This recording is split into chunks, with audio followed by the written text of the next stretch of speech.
akan memaparkan materi mengenai hakikat filsafat Islam dan ruang lingkup filsafat Islam. Yang pertama mengenai hakikat filsafat Islam. Pengertian filsafat Islam merupakan gabungan dari dua kata, yaitu filsafat dan Islam. Secara etimologi, filsafat berasal dari bahasa Yunani, yaitu kata philen atau philos dan sophia. Kata philen atau philos berarti cinta, tetapi dalam maknanya yang luas berupa hasrat, ingin tahu seseorang terhadap kebijaksanaan, ilmu pengetahuan, atau kebenaran. Sementara itu kata sophia berarti kebijaksanaan. Alhasil, secara sederhana filsafat adalah mencintai kebijaksanaan atau the love of wisdom.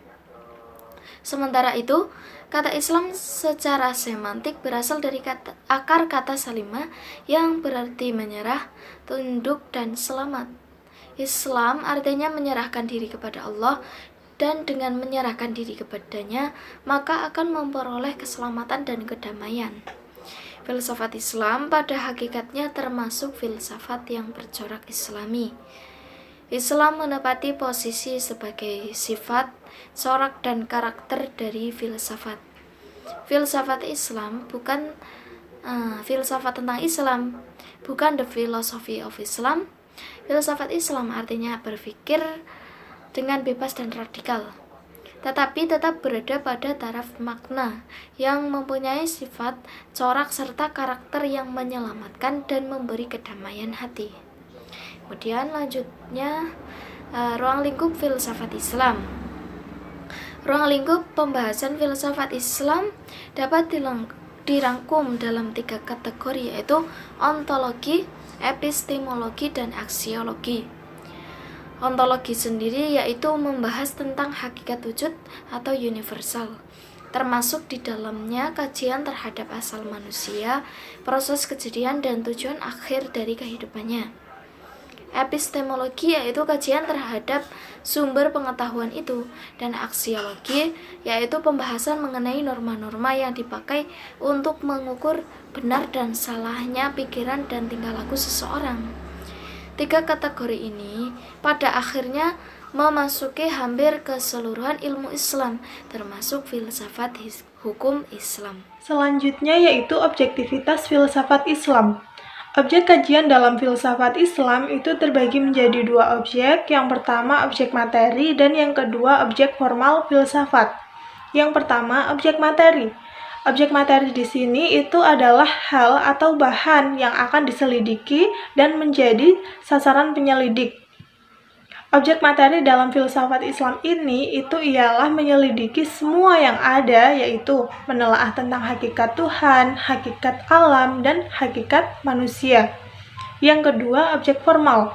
Nah, objek formal itu dalam filsafat ialah usaha untuk mencari keterangan secara radikal tentang objek materi filsafat.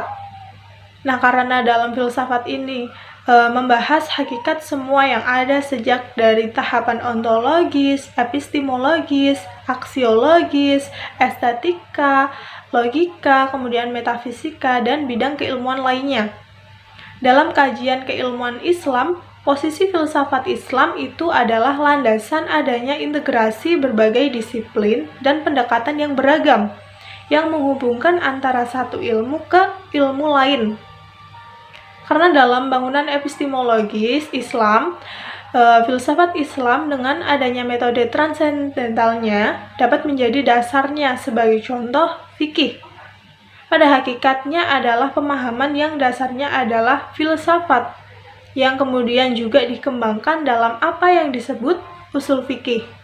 Tanpa filsafat, fikih akan kehilangan semangat untuk perubahan, dan fikih dapat menjadi beku, seperti itu. Selanjutnya, metode filsafat. Kegiatan berpikir atau kegiatan kefilsafatan sesungguhnya berupa perenungan. Perenungan tersebut untuk menyusun suatu bagan yang konsepsional. Tidak boleh memuat pernyataan-pernyataan yang sifatnya kontradiktif. Hubungan bagian yang satu dengan yang lainnya harus logis dan harus mampu memberi penjelasan tentang pandangan dunia. Dengan kata lain, kegiatan kefilsafatan berarti bagaimana seorang ahli pikir memulai proses bekerjanya sampai pada suatu kesimpulan. Sebagai perangkat berpikir adalah analisis dan sintesis. Dalam menganalisis dan mensintesis, para ahli pikir menggunakan alat pemikiran berupa logika, deduksi, analogi, dan komparasi. Yang pertama, analisis. Pengertian analisis dalam kegiatan filsafat adalah rincian istilah-istilah atau pernyataan-pernyataan dalam bagian-bagian sehingga kita dapat melakukan pemeriksaan atas makna yang terkandung. Sebagai contoh adalah perkataan nyata di bawah ini. Apakah sebuah meja itu sesuatu yang nyata? Apakah impian itu sesuatu yang nyata? Seperti itu contohnya. Maksud dari analisis adalah melakukan pemeriksaan secara konsepsional terhadap makna dan istilah yang kita pergunakan dalam pernyataan yang kita buat.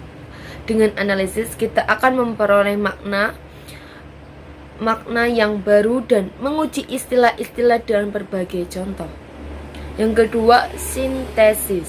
Sintesis sebagai upaya mencari kesatuan di dalam keberagaman. Maksudnya, mengumpulkan suatu pengetahuan yang dapat diperoleh karena dalam menyusun sistem pemikiran seorang ahli pikir atau filosof mendasarkan pikirannya pada sejumlah besar bahan yang dicari. Lebih banyak keterangan yang diperoleh, hasilnya akan lebih baik dan lebih akurat. Logika adalah ilmu pengetahuan tentang menyimpulkan atau penyimpulan yang lurus serta mengurangi tentang aturan-aturan atau cara-cara untuk mencapai kesimpulan dari premis. Analogi dan komparasi merupakan upaya untuk mencapai suatu kesimpulan dengan menggantikan dengan apa yang kita coba untuk membuktikan dengan sesuatu yang serupa dengan hal tersebut, menyimpulkan kembali apa yang mengawali penalaran kita. Dalam bidang filsafat terdapat beberapa metode. Metode berasal dari kata metahodos, artinya menuju, melalui cara, dan jalan. Metode sering diartikan sebagai jalan berpikir dalam bidang keilmuan. Metode dalam bidang filsafat adalah sebagai berikut: metode kritis, metode intuitif, dan metode analisis. Kemudian ada mengenai kegunaan filsafat dan hubungan filsafat Islam dengan filsafat Yunani. Kegunaan filsafat, di sini akan saya singkat saja. Kegunaan filsafat itu adalah kemampuannya untuk memperluas bidang-bidang keinsafan kita. Banyak orang memiliki pengetahuan yang banyak tetapi picik, mempunyai keterampilan yang berharga tetapi tidak berwawasan, dan berkuasa tetapi tidak berpergimanusiaan. Mereka tidak insyaf. Mereka laksana katak dalam tempurung karena tersungkup dalam ruang kecil, pengap. Mereka menyombongkan diri dan mengira bahwa merekalah paling pintar, paling terampil, paling berkuasa, paling ahli, dan paling segalanya. Filsafat akan mampu menguakkan awan tebal yang meliputi surya kearifan serta mampu membebaskan mereka dari tempurung yang menyesatkan itu. Ketidakmampuan filsafat memberikan jawaban pasti terhadap permasalahan kehidupan akan membuat kita sadar, insyaf, dan tidak sombong atas keterbatasan manusia. Sebagai manusia, dengan belajar filsafat kita akan lebih manusiawi. Kemudian ada hubungan filsafat Islam dengan filsafat Yunani. Proses sejarah masa lalu tidak dapat dielakkan bahwa pemikiran filsafat Islam terpengaruh oleh filsafat Yunani. Para filosof Islam banyak mengambil pemikiran Aristoteles dan mereka banyak tertarik terhadap pemikiran-pemikiran Plotinus, sehingga banyak teori-teori filosof Yunani yang diambil oleh filsafat Islam. Kedatangan para filosof Islam yang terpengaruh oleh orang-orang sebelumnya dan berguru kepada filsuf Yunani, bahkan kita yang hidup pada abad ke-20 banyak hal berhutang budi kepada orang-orang Yunani dan Romawi.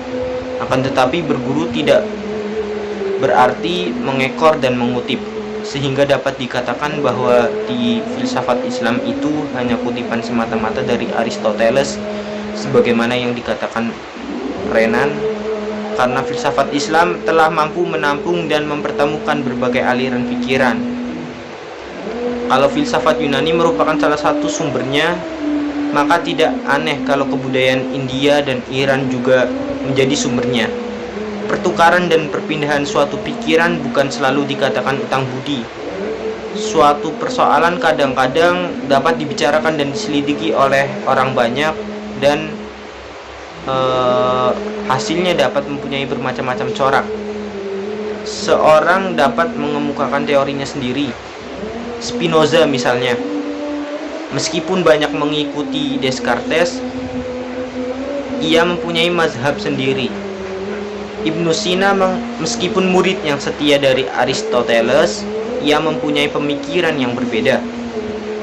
Para filsuf Islam pada umumnya hidup dalam lingkungan dan suasana yang berbeda dari apa yang dialami oleh filsuf-filsuf lain, sehingga pengaruh lingkungan terhadap jalan pikiran mereka tidak bias dilupakan. Pada akhirnya, tidaklah dapat dipungkiri bahwa dunia Islam berhasil membentuk filsafat yang sesuai dengan prinsip-prinsip agama dan keadaan masyarakat Islam itu sendiri. Demikian dari kelompok kami. Apabila banyak kekurangan, mohon dimaafkan. Wassalamualaikum warahmatullahi wabarakatuh.